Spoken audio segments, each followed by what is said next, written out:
Bedtime Story for adults. The Last Guest at the Hilltop Inn. By the time the last hour of evening had settled over the hill, the inn had already begun to loosen itself from the day.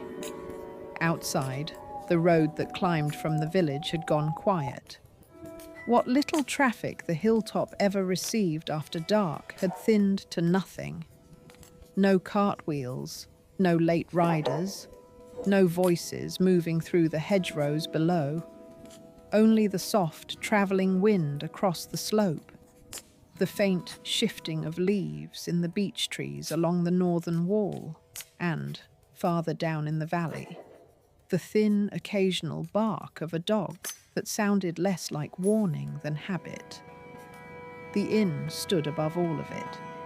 It had stood there for more than 100 years, perhaps longer, depending on which beam, brick, ledger, or local legend one believed.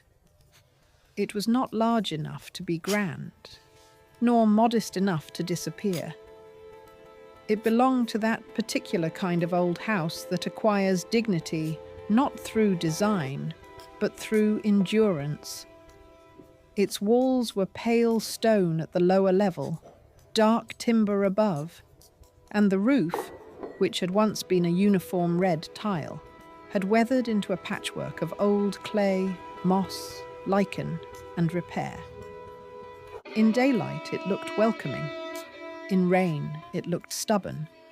In winter, it looked as if it had been invented precisely to hold firelight against cold.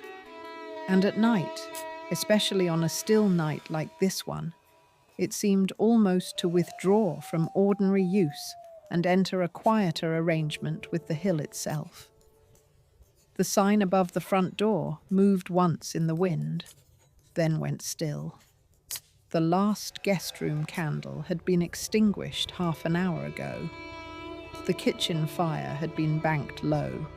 The dining room, which at supper had held 8 travellers, 2 farmers, a widow from the village, and one little girl who dropped half her peas into her lap and considered this an injustice beyond civilization, was now empty.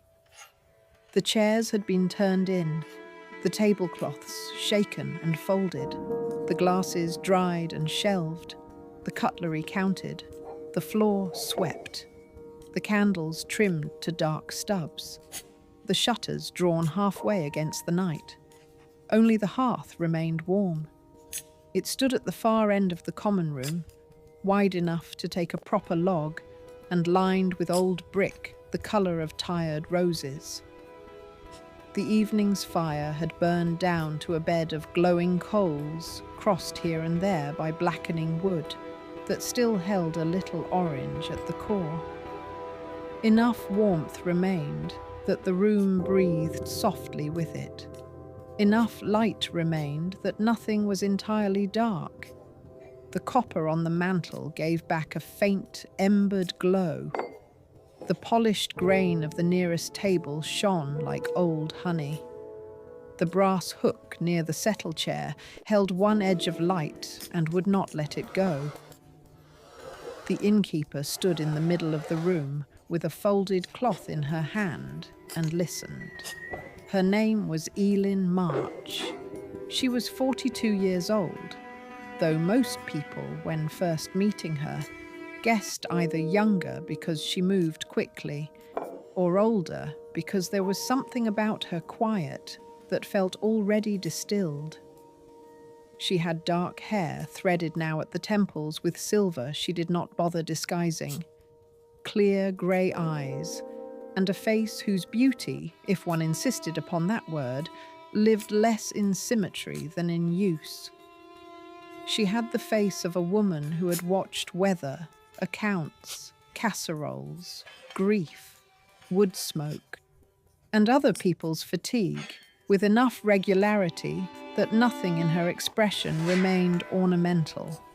Tonight, she wore a long, dark skirt, heavy stockings, boots unlaced at the ankle because the public part of the day was over, and a cream shirt rolled at the sleeves beneath a brown cardigan. Her apron had been removed and hung in the pantry, but one corner of her cuff still bore a faint stripe of flour from the bread cut at supper. She crossed to the nearest table and ran the folded cloth over the surface once more, though it did not need it. Then she moved to the next table and did the same.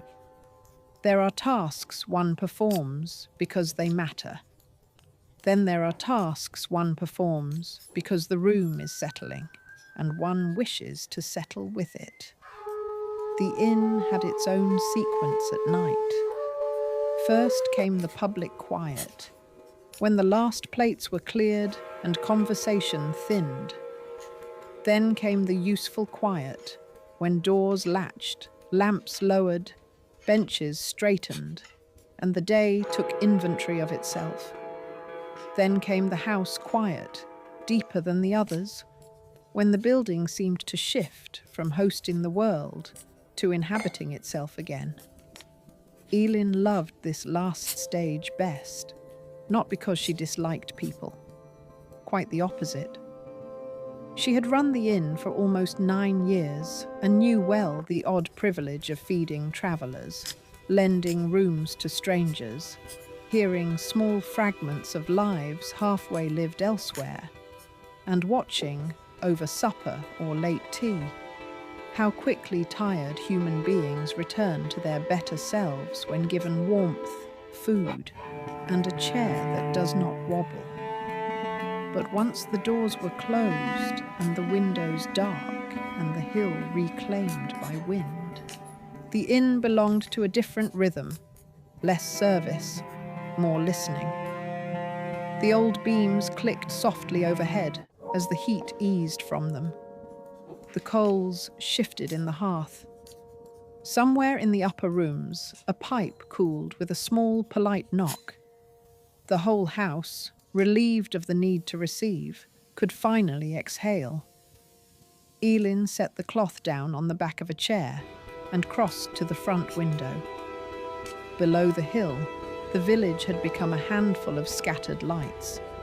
A lamp over the smithy, 2 yellow windows at the schoolmaster's cottage, a pale square from the baker's upstairs room, though the bakery itself had long gone dark. Beyond that, fields. Beyond the fields, woods. Beyond the woods, nothing she could see at all. She lifted the latch and opened the window by an inch.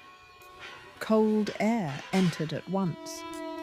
It smelled of damp earth, the leaves going over, distant chimney smoke, and that faint, clean edge that belongs only to high ground at night. Elin leaned one hand against the frame and listened. The hill had a sound in darkness, not a loud one, merely a layering, wind in grass, branches giving small dry answers to one another, stones holding the days cool, once, far off, an owl, then nothing, then the wind again. She closed the window and turned back toward the room. On the sideboard stood a tray with 1 teapot, 1 cup, 1 small plate, and 3 apricot biscuits wrapped in a napkin. Her nightly arrangement. Tea after the guests. Tea before the ledgers. Tea before bed. She had developed the habit in her first winter here, when the house still felt too large after midnight and the ledgers too full of inherited problems. Over the years, the habit had become less medicine than ritual. She poured. The tea was black, with a little clove and orange peel, strong enough to hold a person upright through bookkeeping, soft enough not to insult sleep when it arrived later. She had just lifted the cup when there came a sound from the front door. A knock. Not loud, not frantic, merely late. Elin stood very still. The Hilltop Inn had guests, of course, but rarely unannounced ones after this hour. The road was not impossible by night, but anyone familiar with it would already have arrived. The valley folk knew her hours. Carters, drovers, and salesmen came before full dark. Walkers did not begin the climb late unless misfortune or misjudgment had already set its hand on the evening. And misfortune, in Elin's experience, nearly always knocked differently, harder, more irregularly, with the unhappy grammar of urgency. This knock had been measured, civil, even restrained. A second knock followed, just enough to confirm a person rather than a branch. Elin set down the cup and crossed the room. At the door, she paused. Through the thick oak, she could hear only the wind moving around the porch eaves and the subtle shift of someone waiting on the step without impatience. She opened it. A man stood there with the dark road behind him. For a moment, he was mostly outline, coat, hat in one hand, leather case slung over one shoulder. Then the hall lamp found his face, and the night separated around him into clear details. He was perhaps 45, perhaps older by weather, younger by carriage. Tall, though fatigue made him hold himself with a slight economy, as if height was something one could conserve by using less of it. His coat was dusty at the hem and damp along one sleeve where mist or low branches had found him. His hair, dark with a little silver at the temples, had been flattened on one side by a hat and lifted on the other by wind. His face carried the composed tiredness of a man who had travelled longer than intended and no longer believed the journey owed him dignity. "I hope," he said, and there was warmth in the voice despite the cold, "that I am not arriving at the most impossible hour." Elin looked at him fully. Something in his features struck an old interior bell. Not recognition exactly, not yet, but the sense of a face once encountered under different circumstances and stored by memory without permission. "Chu, you are arriving at the last hour," she said. "That is not always impossible." A small line softened at the edge of his mouth. "Then I may still be saved by kindness." "That depends on your expectations. Are you hungry?" "I am." "Then come in. It improves your odds." He stepped over the threshold. Cold entered with him, along with road dust, damp wool, and the faint metallic scent of night air carried on leather. Elin took his coat before he could argue. It was heavier than she expected, wet at the shoulder, and smelled faintly of horse, though he had evidently come on foot. She hung it by the hearth and turned back. He had set the leather case carefully near the settle, and now stood looking around the room with that particular attentive stillness some people bring into old houses, as if they do not merely see the furniture, but also hear the years accumulated under it. "It appears," he said quietly, "that I have arrived at exactly the room I ought not to leave too quickly." Elin lifted an eyebrow. "Rooms can be deceptive." "This one seems dangerously competent." That made something like amusement move through her more quickly than she intended. "It is only an inn," she said. He glanced toward the hearth, the polished tables, the warm shadows, the tray on the sideboard. "Only." She gestured toward the settle near the fire. "Sit down before you become noble about the weather. I can reheat the stew, bread as well, tea if you prefer, or ale if the road has offended you personally." He sat, not with collapse, but with the unmistakable relief of a man whose body has been speaking to him for some time and is finally being acknowledged. "Stew would be remarkable," he said. "Tea after. The road and I are still on speaking terms." "Then you have done better than most." Elin disappeared briefly into the kitchen. The kitchen at night was a room all its own. Dark beams, a broad table, hooks with pans, the smell of onions, roasted carrots, broth, parsley, soap, yeast, and the day's extinguished heat. On the back of the range, as she had hoped, the stew remained warm enough to be quickly brought back. She ladled it into a pot, sliced thick bread, added butter and a little sharp cheese because late travellers are easier to trust when properly fed, and set another cup on the tray. As she worked, she found herself thinking again of his face. Not from the village, not a regular traveller on the North Road, not one of the buyers who came through in spring, not clergy, not military, not one of the brothers from the wool house. And yet something about the line of the brow, the carefulness of speech, the tired but steady gaze. She carried the tray into the common room. The man had removed his gloves and was warming his hands over the fading coals without trying to look as though he needed it. The gesture, modest and uncomplaining, pleased her. She set the bowl before him. There, venison stew, potatoes, onions, carrots, barley, bread, cheese. Tea in a moment if you survive this first. He looked at the bowl with quiet seriousness. I suspect, he said, that I may remember this supper for an unreasonable length of time. Elin sat opposite him, not because innkeepers usually did so with guests, but because the day was over, the room was empty, and the hour had already become improper in ways that allowed new arrangements. We will see how the bread performs, she said. He ate. For the first few minutes there was little speech, only the good small sounds of a late meal properly appreciated. Spoon against bowl, bread crust giving way, the low shift of coals in the hearth, wind moving once along the shutters and then settling again. Elin poured the tea. The man finished half the bowl before looking up.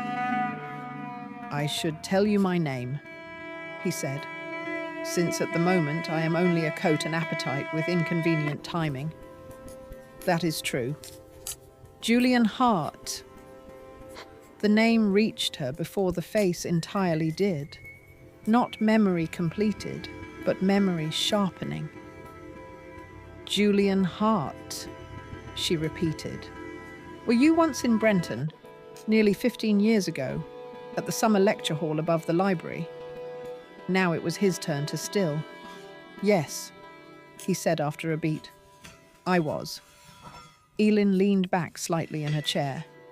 The old bell in memory sounded clearly now. Brenton, a hot evening in June. A lecture on regional maps and disappearing roads, delivered by a younger Julian Hart to an audience of school teachers, local enthusiasts, 3 earnest students, and one woman who had attended only because rain had trapped her inside the building, and then stayed because the speaker somehow made old roads sound like moral problems. Elin had been 27 then, married, still living in the town by the river, and had spoken exactly 5 sentences to him afterwards while standing beneath the library eaves with an umbrella too small for both of them. You gave a talk on cartography, she said. He let out a soft breath that was almost a laugh. I did. Very badly, I suspect. It was good. It lasted too long. Only by 12 minutes, the schoolmaster protested. Then you do remember. I remember the rain, and the umbrella, and that you said people reveal themselves most clearly by the roads they stop maintaining. Julian lowered his spoon. Something warmer had entered his expression now, as if the room were acquiring an older layer beneath the present one. I did say that. Then perhaps it was not a bad lecture.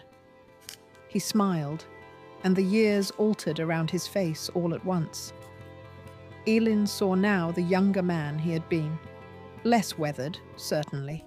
More certain in posture. Less willing, perhaps, to let fatigue show. But the essential arrangement was there. The same manner of listening between sentences. the same care in answering, the same quiet half-distance from his own charm, as though he considered it incidental or untrustworthy. "I did not expect," he said, "to be recognized in a Hilltop Inn at the end of the world. This is not the end of the world, merely above most of it. Even so." Elin folded her hands around her tea. "What brings you here now?" she asked. "Surely not another lecture on roads?" Julian looked down at the stew for a moment before answering. "No," he said, "though that might have been easier." The fire gave a small, settling sigh. Behind it, the kettle on the side shelf ticked as it cooled. Outside, one branch touched the shutter and withdrew. Julian continued. "I have been cataloguing estate papers at Fell House, 3 miles west. The old Mowbray place." Elin nodded. Everyone within 20 miles knew Fell House, whether they wished to or not. Great neglected pile, more roof than sense. A place permanently rumoured to contain either treasure, debt, scandal, or all three. The trustees hired me to sort maps, survey notes, land records, letters, and whatever else generations of owners failed to throw away. It has taken longer than predicted because the Mowbrays appear to have documented everything except what mattered. That sounds like most families with money. Julian's mouth curved. "Yes. And tonight. Tonight, the last cart left before I could finish. The housekeeper offered me a room with curtains that smelled of damp cavalry. I found that prospect unpersuasive. She mentioned the inn. I thought the walk manageable. It is. At a more reasonable hour. That was my first mistake.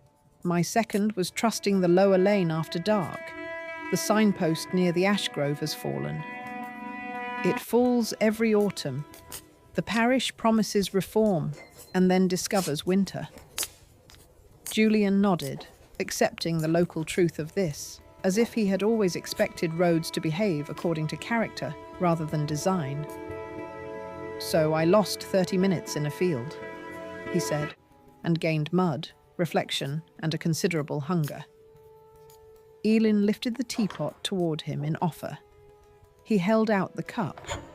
Their fingers almost touched at the handle, and in that very ordinary near contact, the room seemed for a brief second more intimate than either of them had planned.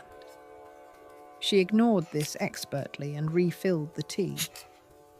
"Well," she said, "the field has at least delivered you to a competent room."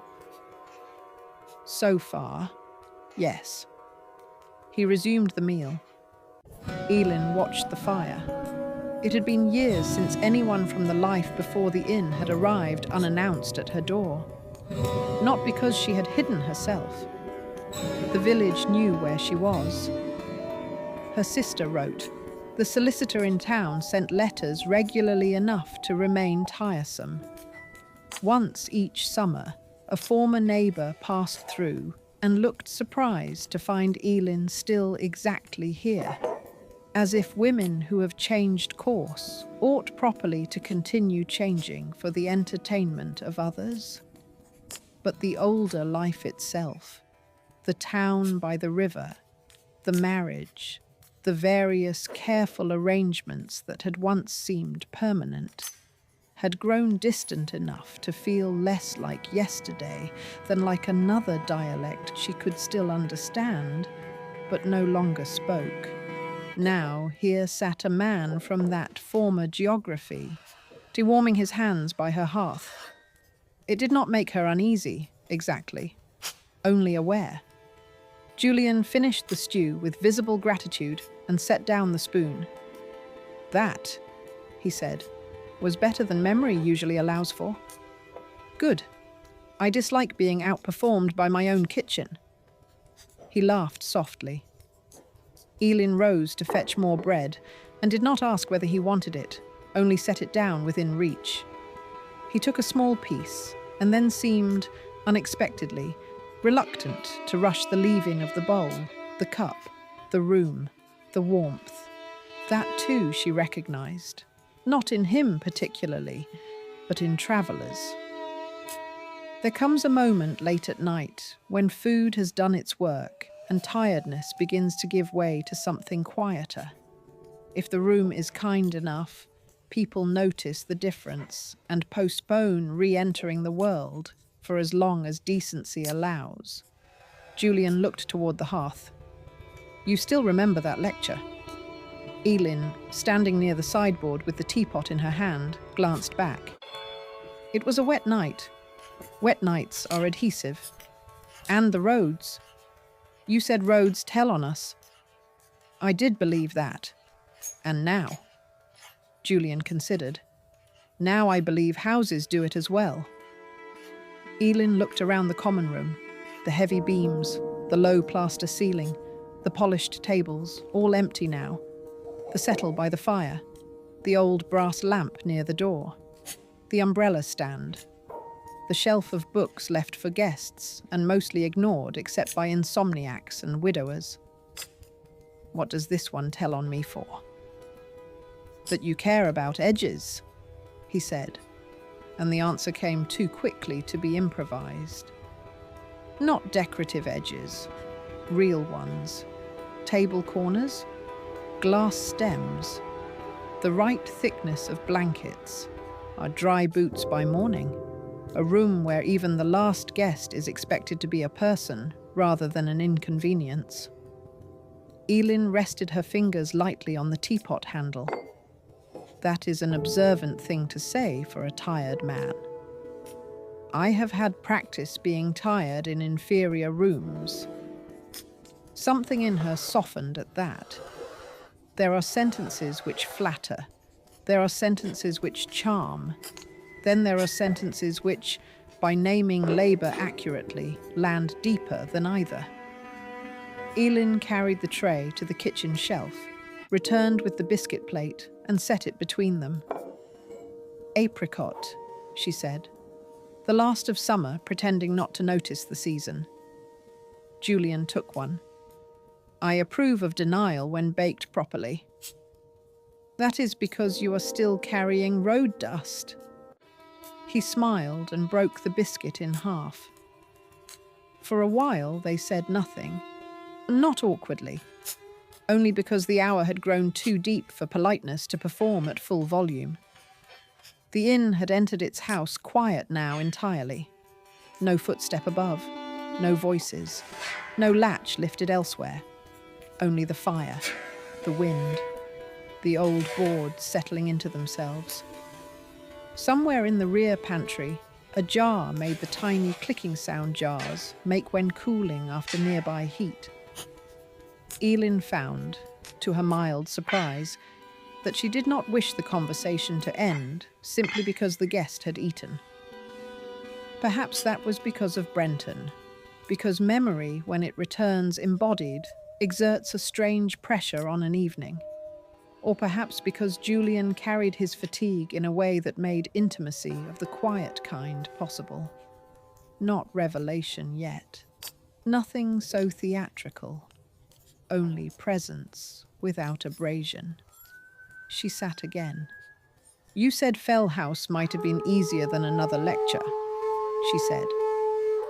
That sounds like a sentence with a history. Julian looked into his tea. Probably. The answer might have ended there. But the room, the late hour, and perhaps the fact that their acquaintance had already crossed once from the past into the present made more possible. I no longer lecture, he said after a while. No.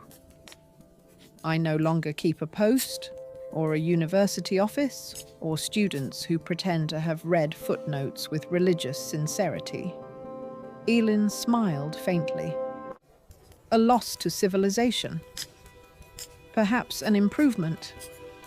He turned the cup slightly between his hands. I left the university 7 years ago.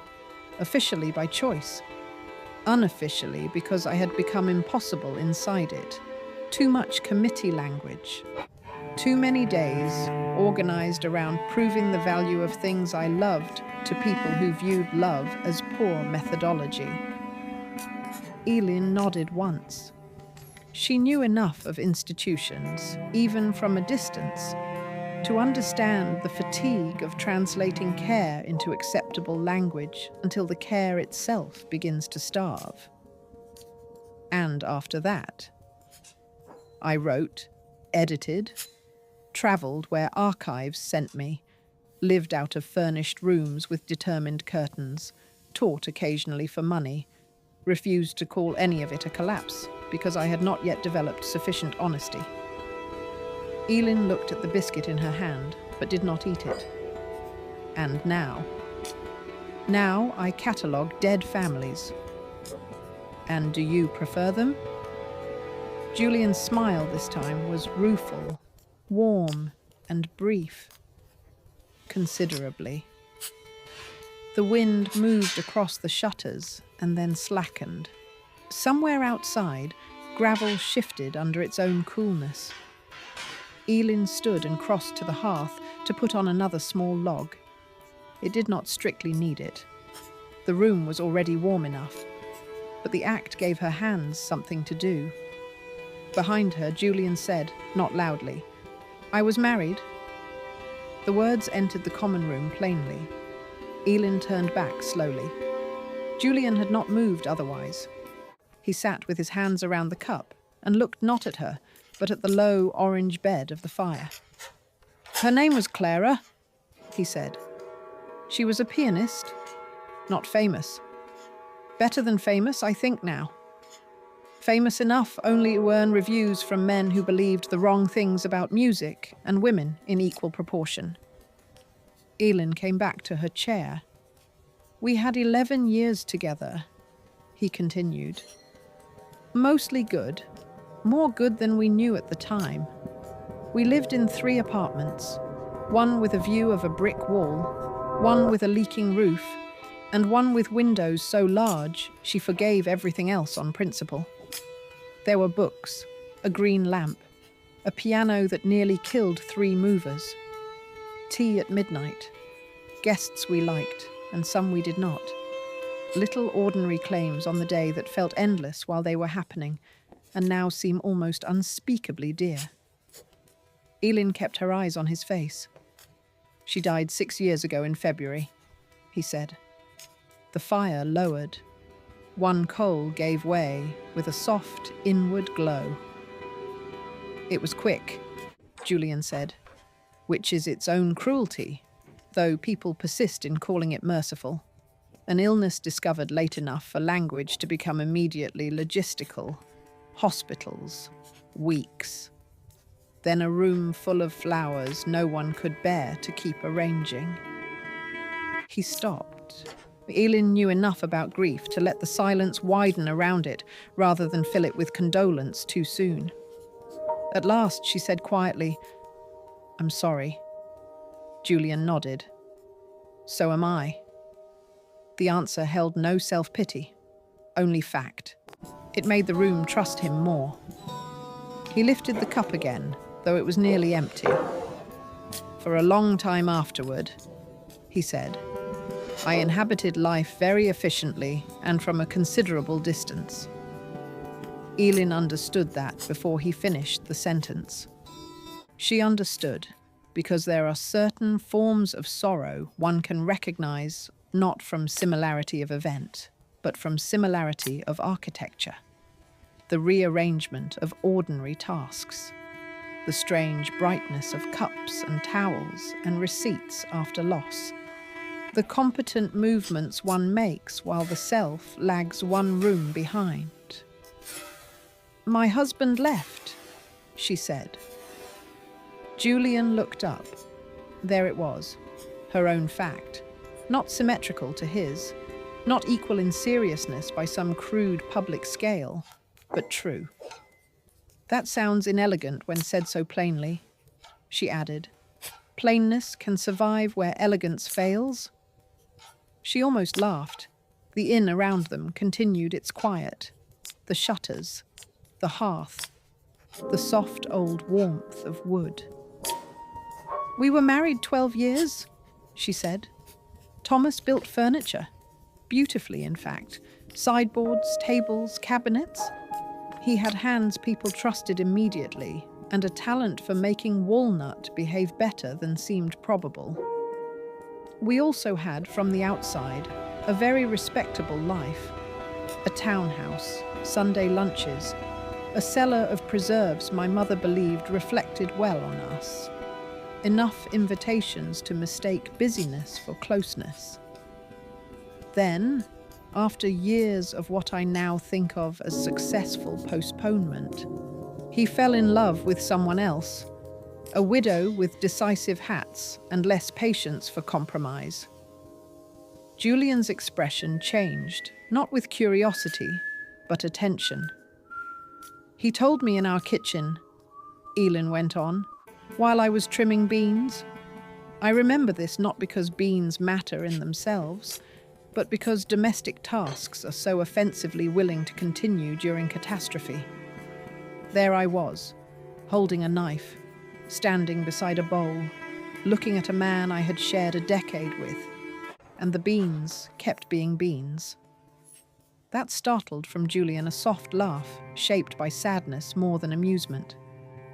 "Yes," he said, "that is exactly how objects behave. I came here 3 months later. My uncle had died the year before. The inn was failing in small practical ways, and one large financial one. My aunt wanted to sell. I said I would help through the summer. Then summer became autumn, and autumn proved inconveniently suited to me." Julian looked around the room again. This time, perhaps, with more of her visible in it than before. "The house kept you, against my intention. Those are often the strongest forms of keeping." Elin leaned back. She had not meant to tell that story tonight, certainly not to a late guest from 15 years ago, and yet it did not feel like overexposure. It felt like speaking in proportion to the hour. The inn, she thought, had always known the difference better than she had. The kettle in the kitchen gave a faint, renewed murmur as heat from the hearth reached it through the wall. Elin rose and brought more hot water.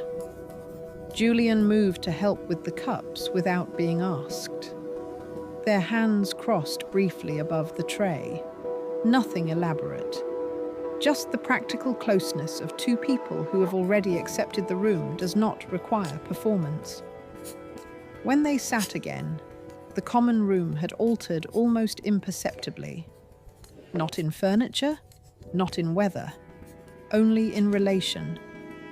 The fire now belonged to both of them, the silence too. Julian picked up the second biscuit and turned it in his fingers rather than eating it at once. "I should probably ask," he said, "whether you are accustomed to entertaining confessions with your late tea." Elin smiled slightly.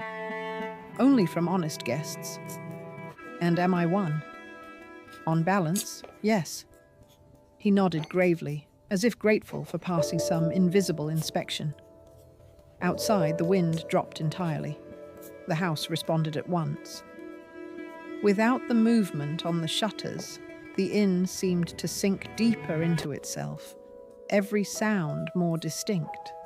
The low sigh of coals, the faint crackle from the new log. Somewhere upstairs, very distant, the groan of a settling board. Then stillness again. Julian listened. "I had forgotten this kind of quiet," he said. Elin followed his gaze to the dark window. "The hill's quiet. Not just the hill." He looked around. House quiet. The sort that arrives after usefulness. After guests, after dishes, after every object has been touched for the last necessary time. She felt, absurdly, that he had just complimented the whole hidden labour of her evening. "That is rarer than people think," she said. "I think so too." He set down the biscuit. "My father used to keep an inn," he said unexpectedly. Elin blinked. Did he? A much poorer one than this. On the south road near Linmere. 4 rooms, not 7. Mud to the door half the year. 1 horse trough. 1 widow who helped in the kitchen and terrified us all. And a sign that swung so badly in storms my mother claimed it was praying. I grew up in that house until I was 11. Elin looked at him more closely. Something in the ease with which he sat in the room, the respect for bowls, the glance toward the firewood, the way he had taken the cup from her hand without ceremony and set it back precisely where it belonged, all at once made sense. "You know Inn quiet," she said. "Yes, and last guest quiet."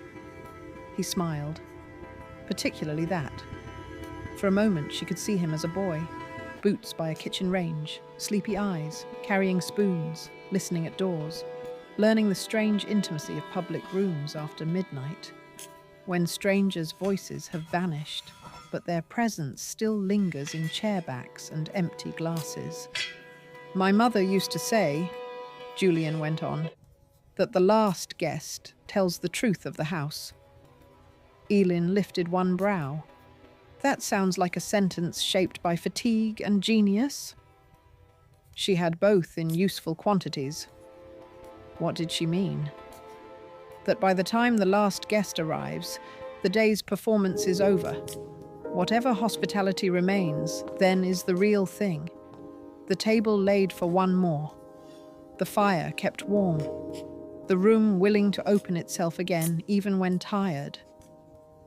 Elin felt that sentence land in her with more force than it ought to have, perhaps because it named something she had been living without ever fully articulating. "The last guest tells the truth of the house," she repeated. Julian nodded. The clock on the mantel, which had not struck all evening due to a temperamental spring she meant to address on Tuesday, she gave a single uncertain click and then thought better of it. Elin laughed softly. "Even the clock approves, or objects to being left out." She looked at him a moment longer than necessary, then rose to place the biscuit plate nearer the hearth because it seemed more sensible there. The inn had shifted toward midnight now. She could feel it in her body, in the slower thoughts, the gentle pull beneath her ribs that meant sleep was beginning to arrive somewhere in the distance. Yet she was not eager for the evening to end. This too surprised her. It had been a long time since someone had sat at her table after hours and made the room feel inhabited rather than interrupted. Not since her aunt died 4 winters ago. Not since before that, perhaps. Not in exactly this way. Julian seemed to sense some similar threshold. "I should not keep you up indefinitely," he said, though he made no move to stand. "You are already keeping me up definitively. Indefinitely would require another pot of tea. I would not wish to damage the moral character of the hour. I make no promises about its morals." That made him laugh properly, warm and low and unguarded enough that the common room changed around the sound. Elin realized, with a quiet start, that he had not laughed like that earlier. Tired men often take time to trust themselves into laughter. He leaned back slightly in the settle. "I have one question," he said. "Dangerous?" "Possibly. Why did you stay?" Elin knew at once he did not mean this evening. He meant the inn, the hill, the years after leaving, the larger road and the larger refusal. She answered more slowly than usual because the question deserved it. "At first," she said, "because the house was failing in ordinary ways and needed me more than my former life did. A latch, a debt, damp in the north rooms. linens full of holes, guests arriving hungry whether I was heartbroken or not. There is relief in necessary work when one has been humiliated. It reduces the appetite for self-dramatization. Julian nodded once. Then I stayed, she continued, because autumn came, and the hill turned gold and red, and the house smelled of apples and cider and wet wool. And I discovered I liked serving soup to travellers more than I had ever liked pretending at social grace. Then winter came, and the inn became all firelight and frozen windows and boots drying by the kitchen, and I liked that even more. She turned the cup in her hands. And after a while, she said, I realized that my marriage had not failed because I was unfit for closeness. It had failed because I had built it in rooms where I was never entirely myself. Here I was tired, yes, overworked, often annoyed. Occasionally one burst pipe away from despair, but never split in two by performance. Julian's eyes remained on her face. So I stayed, Elin finished. Partly because the inn required me, but mostly because I finally stopped being adjacent to my own life here. The words hung in the room between them. Julian looked down briefly, then back up, and she saw immediately that the sentence had reached him. Yes, he said softly. Exactly that. He sat very still a moment, the empty cup between his hands, the firelight shifting at one side of his face. Then he said, I nearly left Fell House last week. Elin waited. There was another commission in the city, better pay, better references, a flat with heating that could be relied upon without prayer. And I found myself thinking, with irritating persistence, that accepting would feel less like moving forward and more like abandoning a conversation I had not yet understood. Elin lowered her gaze to the table. The wood grain there had been polished by decades of cups and elbows and honest fatigue. The conversation with the papers, partly, and otherwise. Julian held the silence long enough that she did not think he would answer. Then he said, very simply, with rooms like this? With places that have not yet finished telling me the truth about myself? Elin's heart moved once, distinctly, against her calm. There are sentences which are too much. This was not one of them. That was the danger. The inn around them remained unchanged. The coals glowed. The shutters held the night. The air smelled of tea, apricot, wood smoke, stone. No music swelled. No impossible fate announced itself. Only the room. Only two tired adults at a late table, speaking carefully enough to be believed. Elin drew a breath.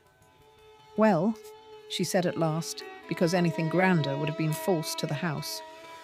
Then the room will have to do its best not to disappoint you.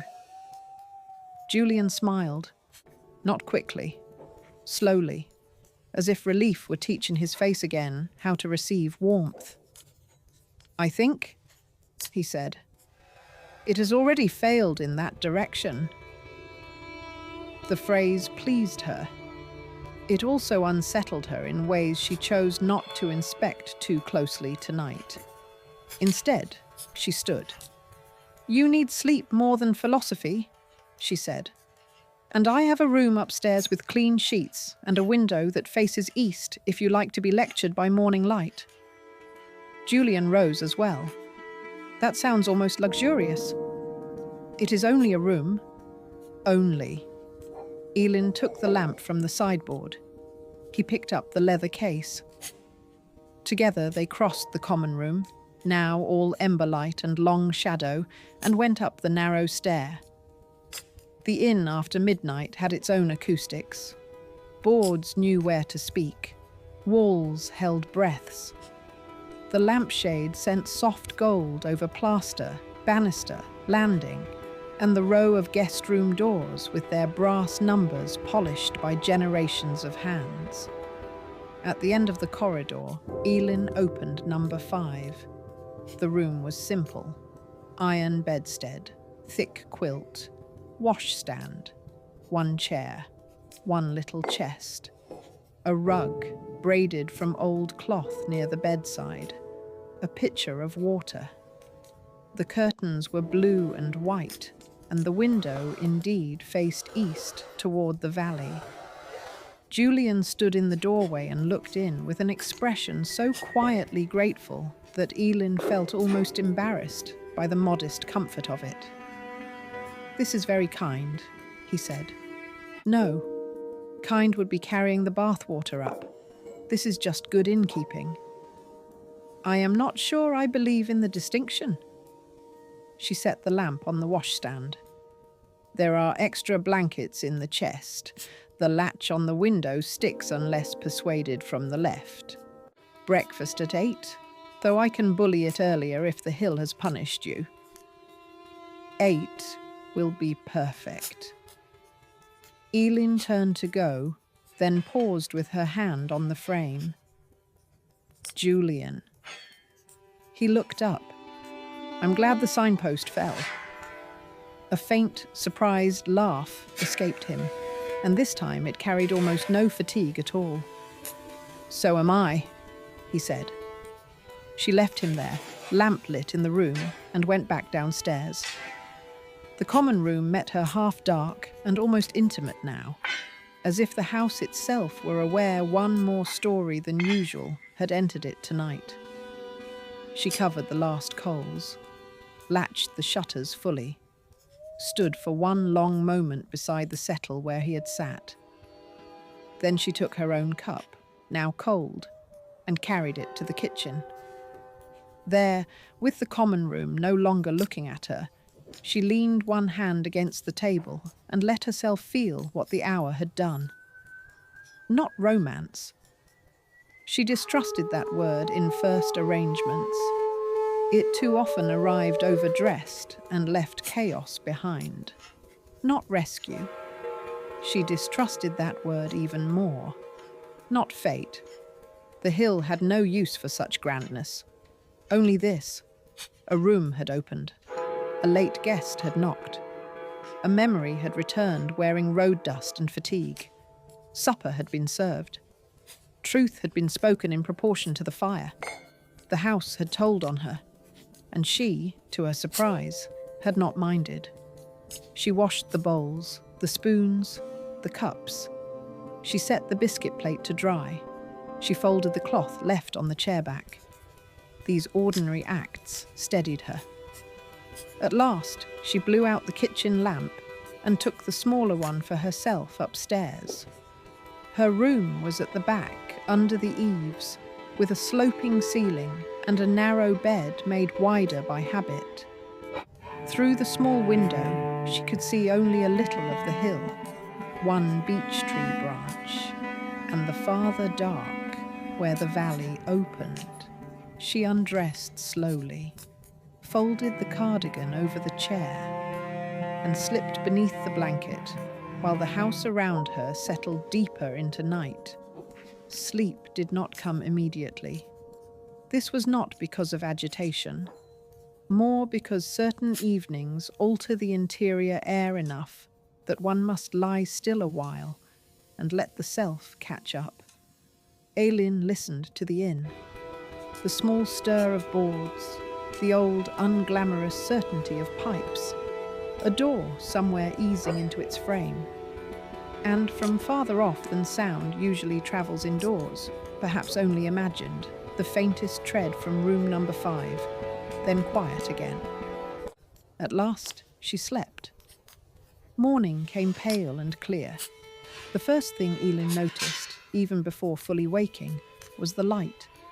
Not grey, not rain-filtered, but proper autumn gold coming thin and cool through the curtains. The second thing she noticed was the inn's daytime voice beginning. A cart below in the yard, one of the hens objecting to reality. The stable latch lifted. Somewhere in the kitchen, the kettle beginning its duty. She sat up and for one disorienting instant forgot the late guest entirely, then remembered. The road, the stew, the lecture in Brenton, the room upstairs. This, she thought, was both encouraging and dangerous. Encouraging, because memory of the evening did not feel dreamlike. Dangerous, because it felt entirely possible. She dressed quickly and went down. The kitchen was already awake with practical light. The maid, Tessa, had not yet arrived from the village, which meant Elin was still alone with the first stretch of morning. She preferred this. Bacon in the pan, bread sliced, eggs in the bowl, jam on the shelf. The ordinary, cheerful assault of breakfast making itself known. She set a second place without thinking, then noticed the movement and did not correct it. The hill beyond the back window shone with low frost in the shadows. Smoke from the chimney turned white in the air. Somewhere out front, the horse trough overflowed slightly and began an argument with Stone. By 8, precisely, Julian came down. He had changed into a clean shirt. His coat, brushed and dried, hung more respectfully on him now. The road remained in the boots, but less of it. He looked like a man who had slept deeply enough to recover some portion of himself, though not so deeply as to forget where he was. "Good morning," he said. "You survived room 5? "Barely. The blankets conspired against early rising." "They are trained to do that?" He smiled and took the chair at the kitchen table rather than waiting in the common room. This too pleased her. Breakfast belonged to the kitchen if one had already crossed into honesty. She set eggs and bacon before him, with toast and preserves, and poured coffee. He looked at the coffee pot with something close to reverence.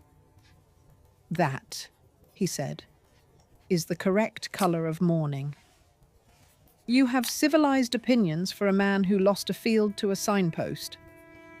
"I contain multitudes, most of them under-caffeinated." They ate. Morning conversation has a different nature from night conversation. It must live under clearer light.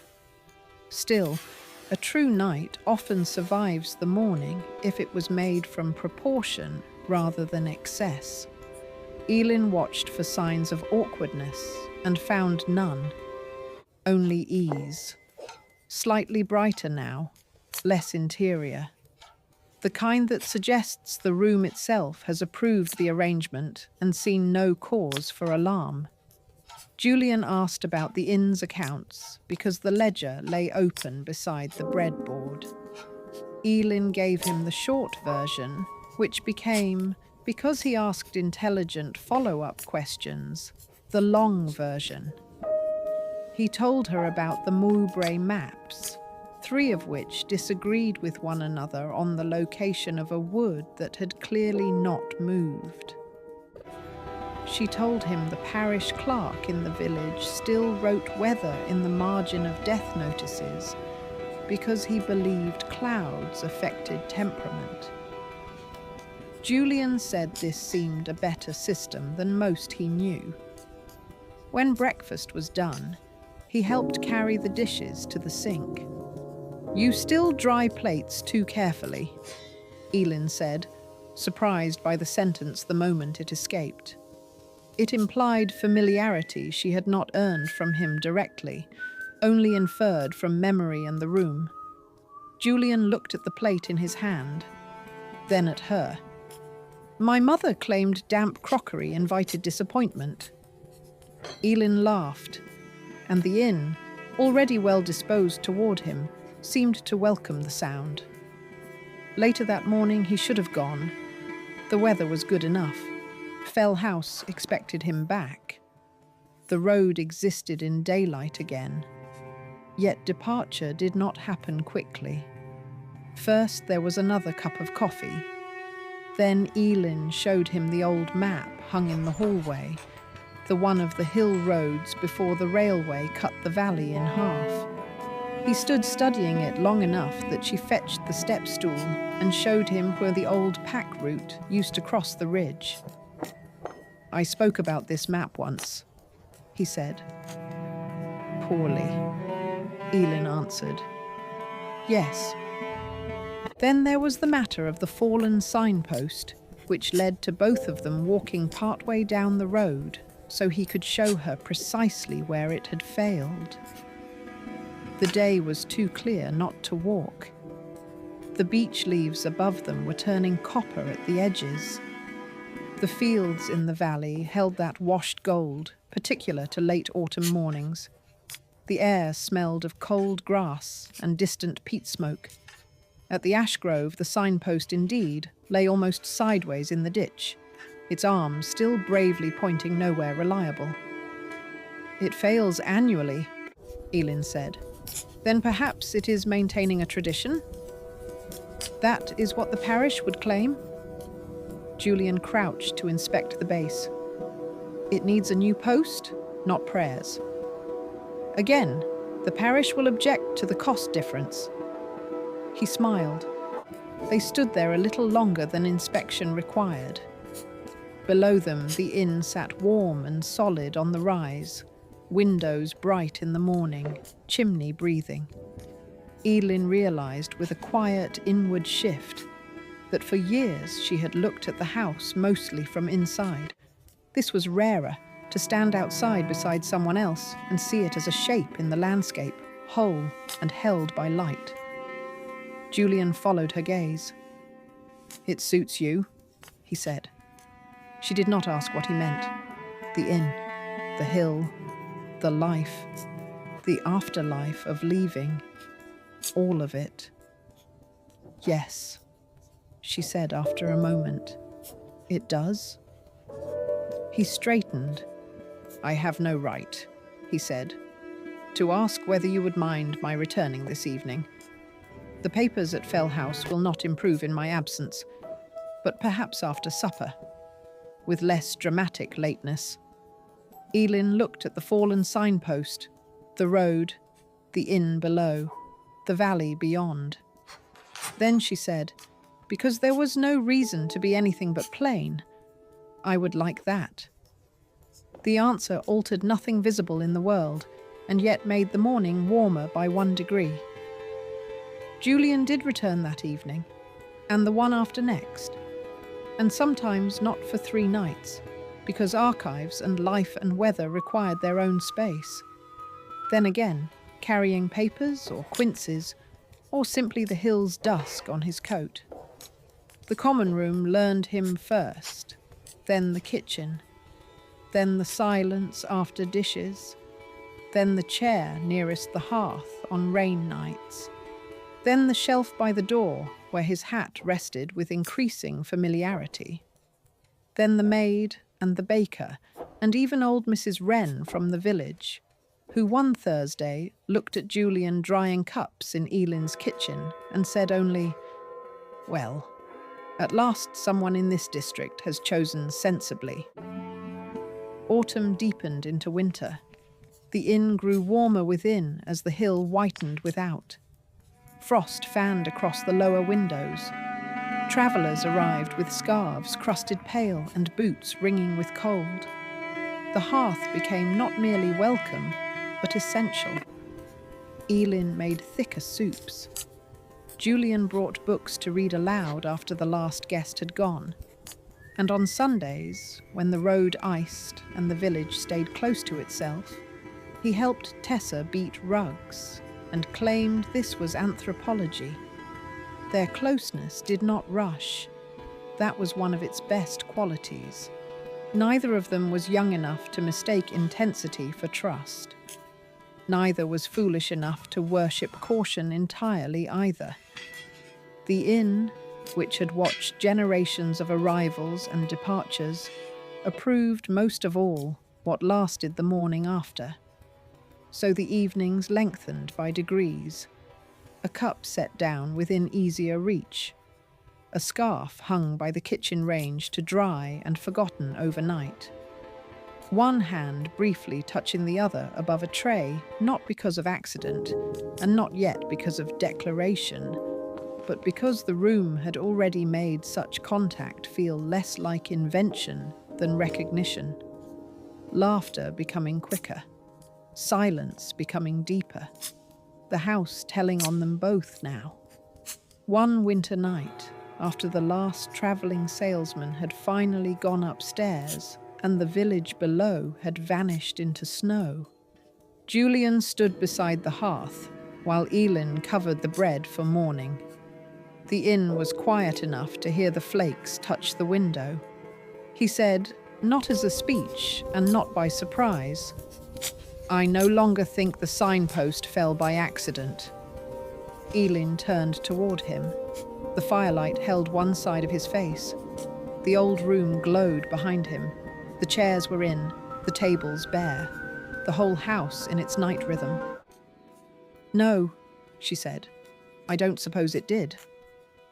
He crossed the room then, not hurriedly, and stopped close enough that she could see the little silver beginning near his temples more clearly than the first night. "I'm very glad I was the last guest," he said. Elin looked at him, at the hearth, at the cloth still in her hand, at the inn that had kept her, and at the man who had come back up the hill enough times now that the road itself seemed to know him. "So am I," she answered. Then he kissed her. It was not dramatic, not youthful, not the correction of loneliness by force. It was a late, warm, honest kiss in an inn on a hill after the chairs had been turned in and the fire had gone to coals and the whole old house had entered its night breathing. A kiss shaped by rooms, roads, losses, breakfasts, drying cups, and the peculiar, faithful intimacy of seeing and being seen without embellishment. When they parted, the snow still fell exactly as before. The inn did not shudder. The hill did not ring with music. The world did not pronounce. Only the house remained warm. Only the fire kept. Only the last hour went on around them, a little fuller than before. Years later, if anyone asked Elin when it began, she would never say with the kiss. She would say, perhaps, though only to herself, that it began with the knock, or with the room recognizing him before she did, or with the remembered lecture in the rain, or with stew served after hours, or perhaps it began much earlier, in all the years each of them spent becoming the sort of person capable of entering an old house honestly and not asking it to become something false on their behalf. But if she were very tired and very truthful, and alone only in the comfortable sense, she might say this, that some loves do not arrive by thunder. They arrive as the last guest, after the work is done, after the chairs are quiet, after the fire has gone low, when the house has stopped performing and tells the truth at last. So imagine the inn now. Imagine the hill in winter or autumn. It does not matter. The valley below dim with lamps, the road climbing through dark hedges, the sign above the door stilling in the wind. Inside, the common room empty of crowds but full of use. Tables cleaned, candles lowered, hearth warm, one tray on the sideboard, one lamp, one woman finishing the day with her hands, still remembering flour and polish and linen. One knock at the door, then let it open. Let cold enter, let the room answer, let the bowl be filled, let the tea be poured. Let the house quiet deepen around two people who understand, perhaps before they can say so, that this hour is not accidental. And when all the chairs are still and the fire remains just warm enough, and the whole inn steps into its night rhythm, let the last guest sit down and become, very gently, something else. Not a stranger, not yet a certainty, only someone the house has already made room for. And let the hill keep watch outside, as old places do, while warmth, honesty, and the soft, patient labor of being less adjacent to one's own life gather quietly around the hearth. Because some nights are not meant to astonish.